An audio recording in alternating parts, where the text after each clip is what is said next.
whatever plays out with attorneys, we'll of course update you on that.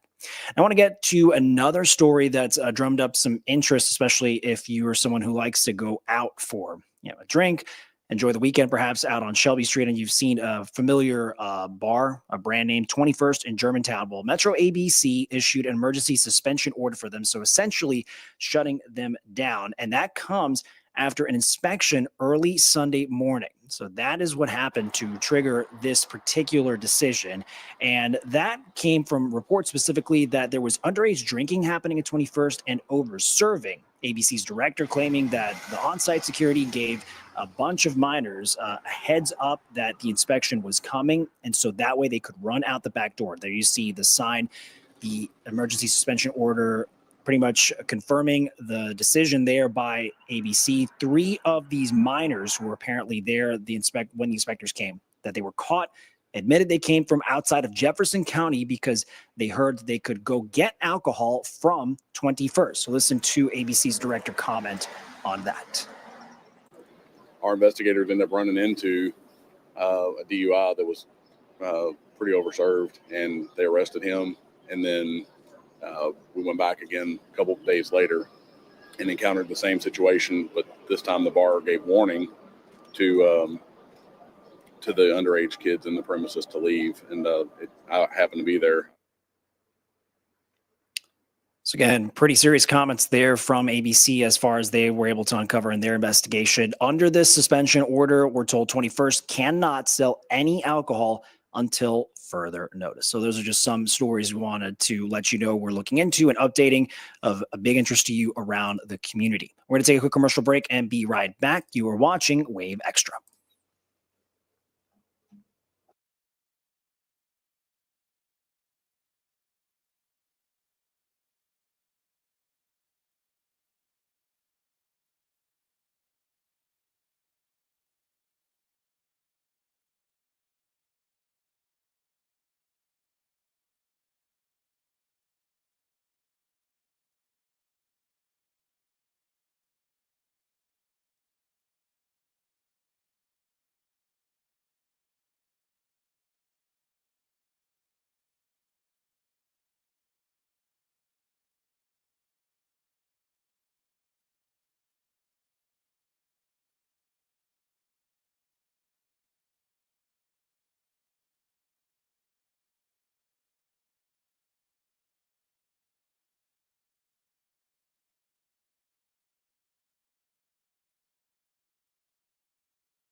All right, welcome back to Wave Extra 841. Thanks for joining us here. Jose Sosaya manning the Wave Now desk.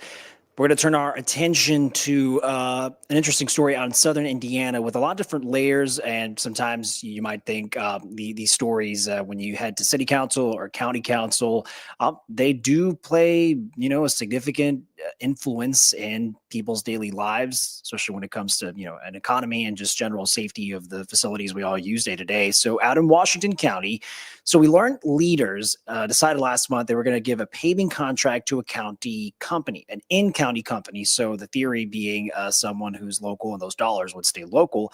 But the company's bid cost $78,000 more than the lowest bidder. So there's a bit of a discrepancy there. And that apparently angered the state to the point that they did take action, or they took notice. The state was going to pick up 75% of that cost. So INDOT threatened to withhold the portion of its money that it was going to give out.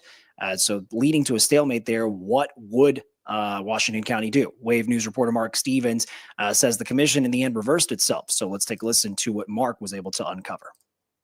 Washington County won $1.5 million from the state to repave 24 miles of road, including this scenic stretch of Old Highway 160. But when the county commissioners chose to award the project to the highest bidder, the state threatened to yank the money back. I think this comes off as we think we're too good to go by their rules. I have nothing but good things to say about them and the people at the state. They're very good to work with.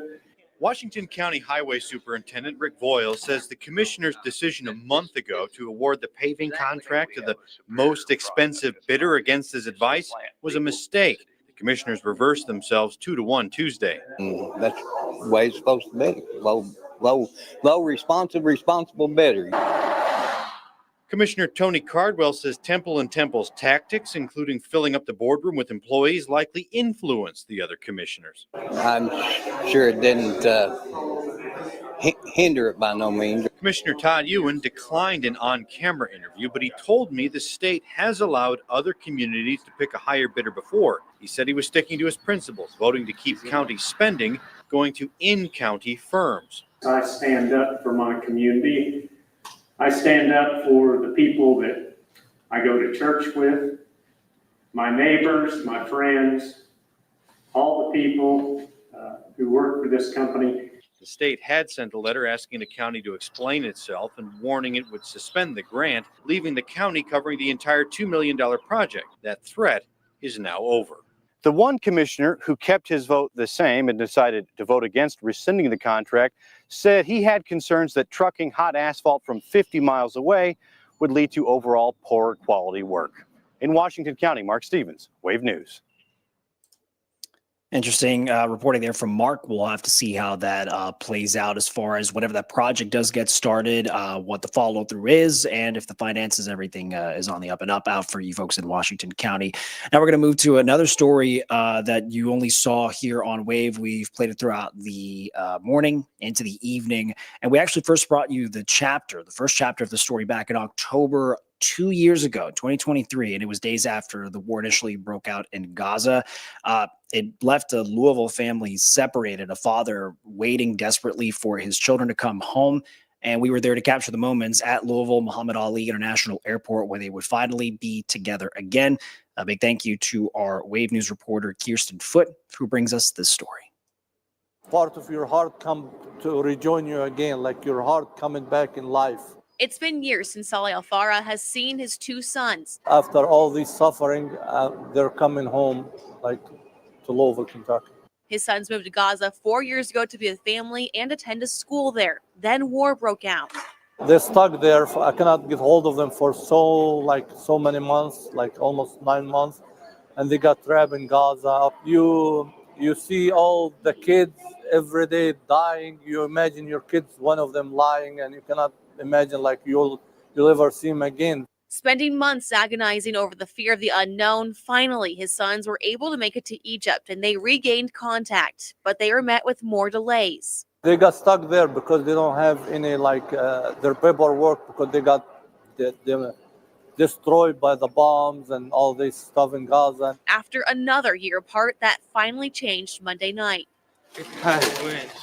Welcoming his sons with open arms. In these 4 years, I can't even cry right now from how I feel so much of mixed emotions. Like I was 13 years old when I left him, and I was still growing up, and I basically grew up without him. So now I finally get to see him again, and I can finally get to share my memories I had. Memories sometimes painful. After the bombings, they entered by tanks and foot, and they evacuated the entire Gaza Strip, or most of the entire Gaza Strip, into a really condensed area. So, it was very hard to live and adapt with these types of conditions. But Al-Farah knows there are better memories on the horizon.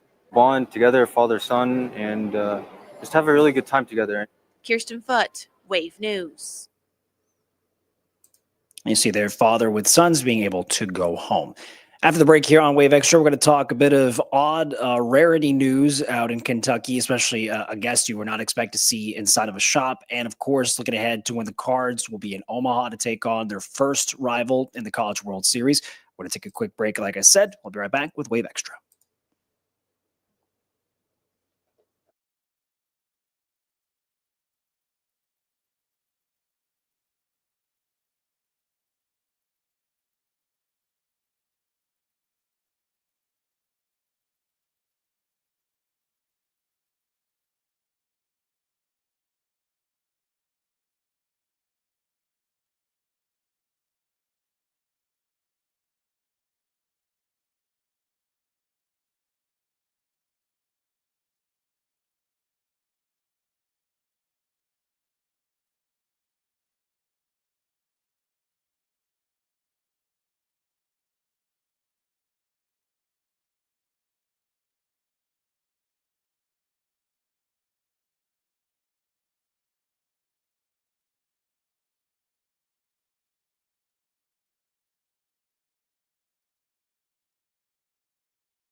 All right, back here on Wave Extra with yours truly, Jose Sosaya, the Wave Now desk. Didn't want to end the night without talking about a very strange headline.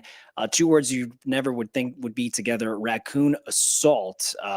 But the reason why this happened is very strange. A Western Kentucky man, he was arrested after letting a raccoon loose inside a store where he was. Police say apparently this wasn't the first time he did this. We want to show you is a picture of his arrest or his mugshot in the report. If we can play that. There we go. And, oh, excuse me. We're going to play the actual mugshot here for you. Okay. So police in Murray, Kentucky telling us this actually happened 9:15 last Friday. So perhaps the word has spread as to who had allegedly done this and where it all played out. Police, though, telling us Jonathan Mason apparently let this raccoon loose into the business. It was open, an open store, and then simply left. And then, the raccoon bit someone. We're not sure how that person's doing. Obviously, it could have been much worse at that point. But detectives learned Mason had already been warned he wasn't even allowed to be on that property. So a history there and a pattern that police have seen develop and play out. Officers say they later caught up with Mason as he was driving. They pulled him over. He apparently refused to roll his windows down or even get out of the car. So officers say eventually they had to remove him. And tonight, Mason faces several charges, which include assault, criminal trespassing, and resisting arrest. But again, pretty scary sight to see if you have a raccoon coming in and you're not sure how to corral it or take control of it. And if it bites you, you have to check in with your doctor, vet, make sure your medical condition will be just fine. So hopefully that turns out not too bad. And before we go, we want to give you another look at the UofL baseball team getting ready, preparing for the College World Series. So let's take a look at that. A little bit of batting practice, some music to get the energy flowing. The Cards hosting one of their last practices before they actually hit the road to Omaha. It's going to be the sixth time in program history they do this, the first time since 2019, so been a bit of a gap. The Cards making it to Omaha. We actually caught up with plenty of the players and head coach Dan McDonnell on how they're thinking and approaching getting ready, mentally focusing, and what they're going to really stress heading into the first game. We always felt disrespected, so just doing what we've done this season has been really nice, and I'm glad we can show people what team we really are. So I'm not into fireworks shows, and I'm not into parades, and that stuff I could care less about. I appreciate the fan support, but we're going there to play baseball. So again, hearing Coach McDonald there talk business. That is strictly handling business. And here's a little bit more player perspective. So luckily, the 20th right now is an off day in Omaha. So the plan as of right now is to win our side of the bracket on either the 18th or 19th, hopefully the 18th, fly back to Louisville, Kentucky, get married, and go to the reception. And when the reception ends, I think at like 10 or 10:30, try and get on a plane and get back to Omaha, Nebraska before midnight. It's going to be a busy week for this card. That's right. This is the one player who had wedding plans, but of course, sometimes you can't predict heading to the College World Series. So hopefully that 20th being an off day, the big party, the big ceremony and celebration can go off without a hitch. Best of luck to him. Best of luck to the Cards, of course, as they get ready to take on Oregon State. That game set for Friday at 7 p.m. our time, 6 p.m. local time and Central Time out in Omaha. Louisville alumni and Louisville Athletics are going to host an official watch party at 10:20 Craft Brewery. So we'll certainly be keeping our eyes glued to that action on the TV screen. That's going to do it for us. 8:53 here on the Wave Extra Set and the Wave Now Set. I'm Jose Sosaya. We'll see you back here tomorrow night. Until then, take care.